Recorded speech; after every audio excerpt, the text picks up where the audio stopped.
Now, one other bit of evidence that Christians tried to tell me in my investigation, they said, well, you know, another thing, Lee, you need to believe what the disciples were saying about Jesus because they were willing to die horrific deaths without ever disavowing their claim that Jesus Christ is the Son of God who proved it by raising from the dead. And I said, that's not evidence. Give me a break. I mean, there have been religious martyrs throughout history who've been willing to die for their faith, right? September 11th, hello? What about that? What? Question. Why were those terrorists willing to die that way? It was obvious. They were willing to die that way because they sincerely believed with all of their heart that if they died in that manner, they would instantly go to heaven to be with their God. They believed it sincerely, and believing it, they were willing to die for their faith. So I tell these people, don't tell me that the fact the disciples were willing to die for their faith means anything. And I'll never forget, a guy looked at me and said, no, Lee, you're missing the point. You're missing the difference between what the disciples did and, for instance, put in modern terms, what those terrorists did. I said, well, what's the difference? And this is what he told me. This is so powerful.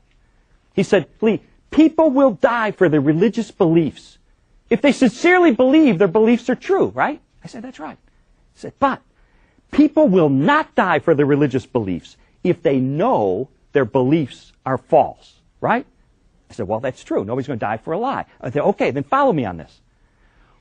All of Christianity hinges on the resurrection of Jesus.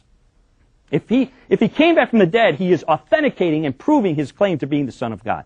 Everything hinges on that. The disciples in all of history were in a unique position. They didn't just believe sincerely that Jesus returned from the dead. They were in a position to know for a fact. They touched him. They ate with him. They talked with him. They knew this wasn't a trick or hallucination. They knew the truth. And knowing the truth, they were willing to die for it. You see the difference? The fact that those terrorists were willing to die for it says nothing about the truth of Islam, does it? It just means they sincerely believe whatever it proclaims or whatever they interpret it as being. The disciples didn't just believe Jesus returned from the dead and thus proved he's the Son of God. They knew it for a fact. And knowing it for a fact, they were willing to die for it. Do you see the difference? I looked all throughout history. I couldn't find one example of anybody anywhere who knowingly and willingly died for a lie. And I said, the disciples knew whether Jesus came back or whether he didn't. They didn't just believe it. They knew it. And knowing it, they were willing to die for it. Therefore, their action, their willingness to die for it, says something to us about the truth of the resurrection.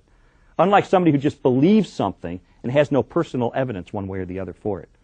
And I said, that is a powerful bit of corroboration about the truth of Christianity.